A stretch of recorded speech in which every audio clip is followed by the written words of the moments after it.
There's a moment, quiet, almost imperceptible, when you realize life hasn't gone the way you expected. Not in a dramatic, world-shifting kind of way, but in small, lingering silences. Like the way you pause at a red light and feel nothing. Or how the birthday candles stop meaning anything. You're over 30 now. You've crossed into that part of life where the world doesn't give you space to wonder anymore. It expects answers, results, certainty. But inside you, there's still a question burning.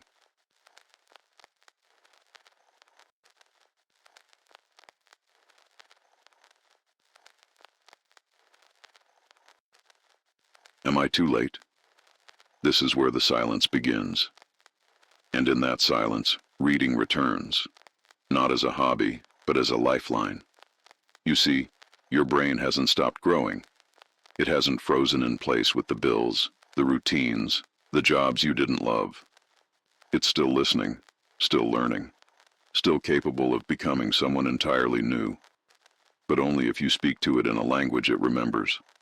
The language of pages, the slow unfolding of sentences, the sacred rhythm of silence between the words. Books are not just stories. They are quiet conversations with the self you've buried. Every paragraph a whisper, every chapter a doorway. And after 30, those doors begin to close faster. Unless you keep them open. Unless you choose to step through. Reading is not entertainment anymore. It's reprogramming. It's neural rewiring. It's telling your mind, we are not done yet. Most people don't read because they believe they already know enough.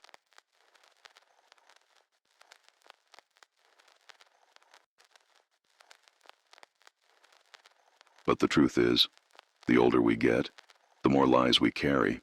Lies about who we are. Lies about what we're worth. Lies that got embedded in us like malware from people who gave up on their own dreams. Reading is how we uninstall those voices. It's how we clean the mirror we forgot was there. And finally, we see again. Not what the world told us to become, but who we were before we were edited by expectations. Books are strange in that way. They don't scream. They don't scroll.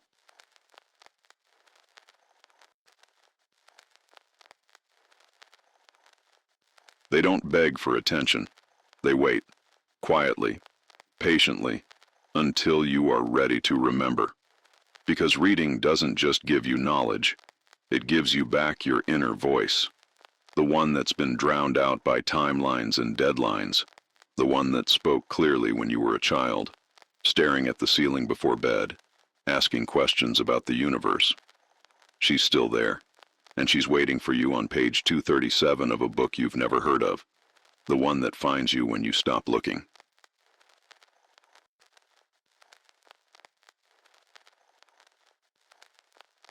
Reading is not just mental, it's emotional, spiritual.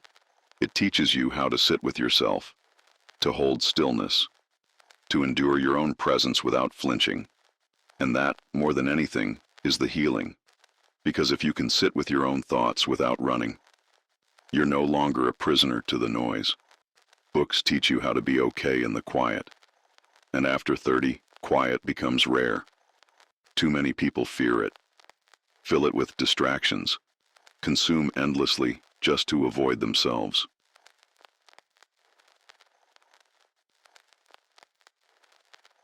But not you, not anymore.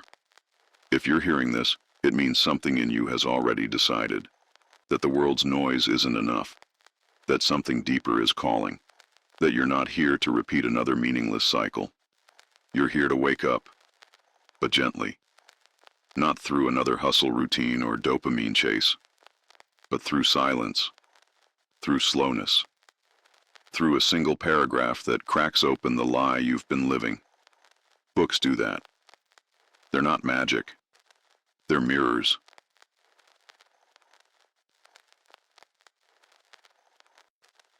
And if you're over 30, it's time to look into one again. Because if you don't read, the world writes your story for you. It hands you a script of mediocrity, of settling, of autopilot. But when you read, you take the pen back. You learn how stories are built. And suddenly you realize you're the author, not the victim. So tonight, don't scroll, don't binge, don't drown in noise that forgets you the second it ends. Choose the page. Choose the silence. Choose yourself.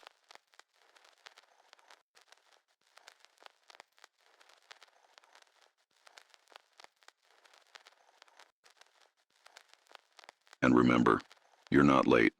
You're just silent. You might think the damage is done, that your habits are too deeply wired, that your time has passed, but your brain doesn't keep score like that. It doesn't know your age. It only knows what you feed it, what you repeat, what you believe. And every time you open a book, you're feeding it possibility. You're telling it, we can change direction. We can start over. Reading isn't about collecting facts. It's about creating space.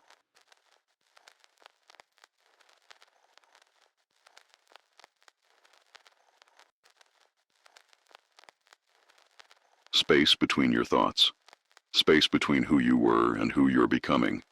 And after 30, you need that space more than ever.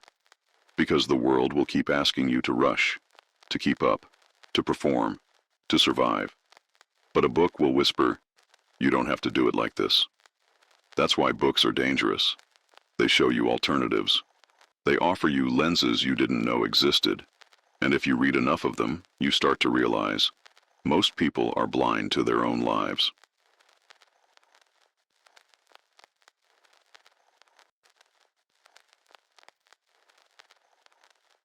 Reading sharpens your inner vision.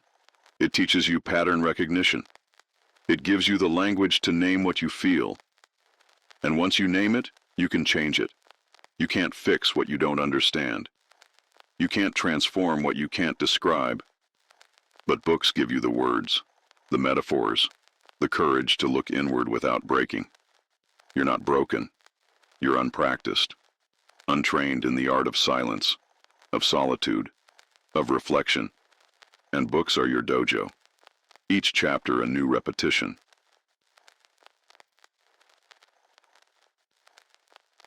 Each idea a rep for your soul. You grow stronger not by force, but by awareness. The world tells you to be loud to matter, but reading shows you the power of being quiet, of sitting in your own gravity, of becoming solid in a world that rewards vapor. And yes, reading is harder after 30. Your attention is fractured. Your responsibilities have multiplied. Your energy is not what it used to be, but that's exactly why you need it now. Because a mind that's scattered can't build anything.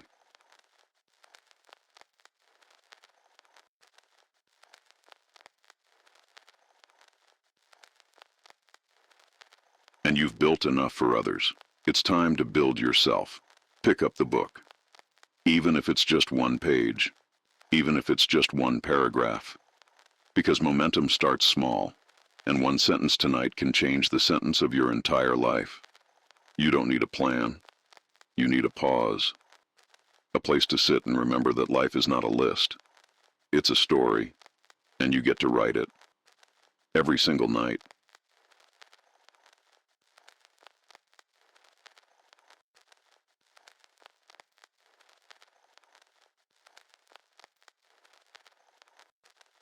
So when the lights are off, when the house is quiet, when the rest of the world is asleep, that's when your mind is listening. Give it something worth hearing, not another scroll, not another half-watched video. Give it something with depth, with silence, with soul. Books don't expire. They wait. For people like you, people who are ready to reclaim themselves. You're not too late. You're not too tired. You're just distracted. And the book, it's still there, waiting for you. Not to impress anyone, not to prove anything, just to reconnect you with the truth you forgot, that you're still becoming, that your brain still bends to your will, that change isn't a lightning strike. It's a whisper, repeated often enough that it becomes a new voice, your voice. You don't need to read fast. You don't need to finish the book. You just need to sit with it, to let it rest in your hands like a key you haven't yet turned. Because some books don't unlock knowledge.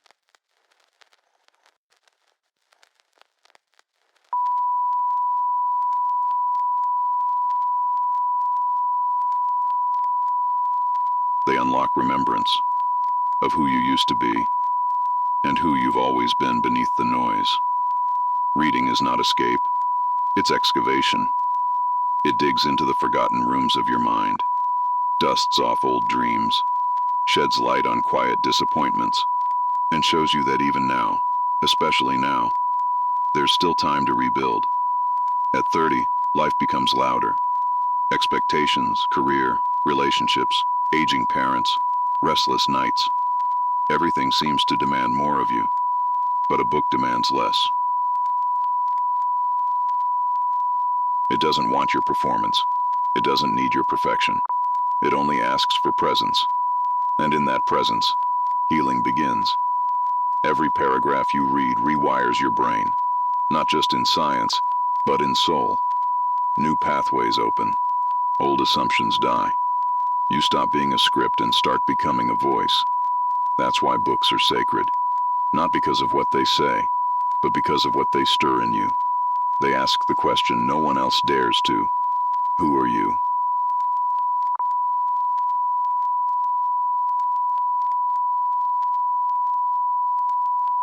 Without the noise? Most people avoid that question. They prefer noise. It keeps them from feeling, from changing, from remembering that they were meant for more. But you're here, listening in the dark, not to escape, but to awaken. That's what reading does. It awakens the quiet parts of you that still believe. That's why the page is your mirror. And tonight, you finally look. You don't have to read philosophy or great literature. You don't need to follow a list of must-reads.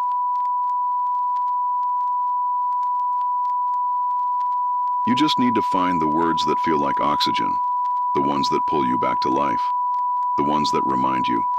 You are not a product of your past. You are the author of your future. And no, it's not too late. You haven't missed the train. You are the train.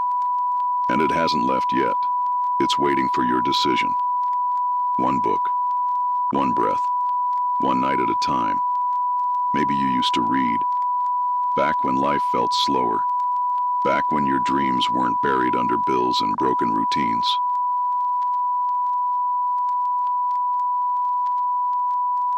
Back when the future still felt like a question, not a wait.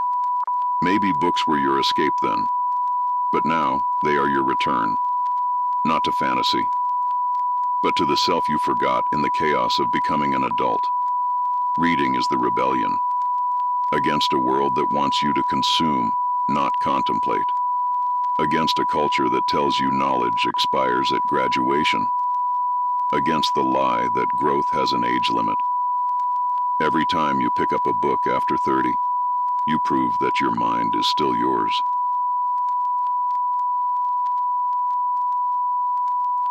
That your identity is still fluid. That transformation isn't just for the young. It's for the brave. You've carried so much. So many versions of yourself that no longer fit. And books give you permission to let them go. To grieve the stories you were forced to live, and to write new ones, in silence, under the moonlight. You are not a machine. You don't need more productivity hacks. You need peace, perspective, poetry. Books offer all three. They don't demand attention, they earn it. They don't chase virality, they cherish stillness. They don't shout, they echo.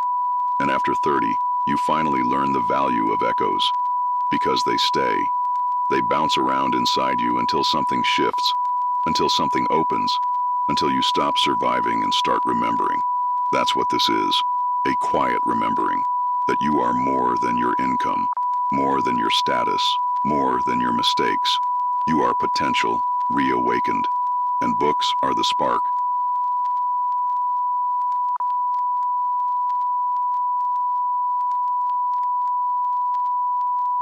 And in that silence, everything can begin again. Tonight is not just another night. It's not just another scroll through distractions.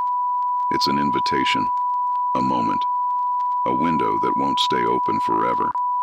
Because the mind you carry, the one tired from pretending, the one weighed down by timelines, the one quietly aching for more. That mind is listening right now, and it's hungry for something real. Not noise, not speed, not another productivity tip, but meaning, depth, stillness.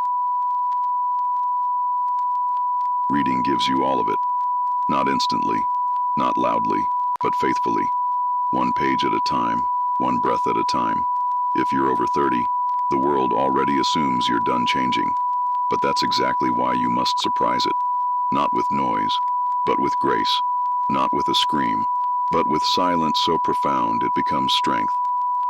Pick up a book, not to impress anyone, not to prove you're still smart, but to remember that you're still alive, still malleable, still becoming.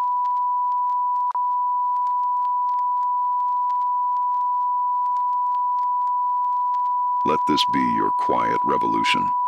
Let the pages carry what your voice has forgotten how to say. Let the silence teach you what the noise never could.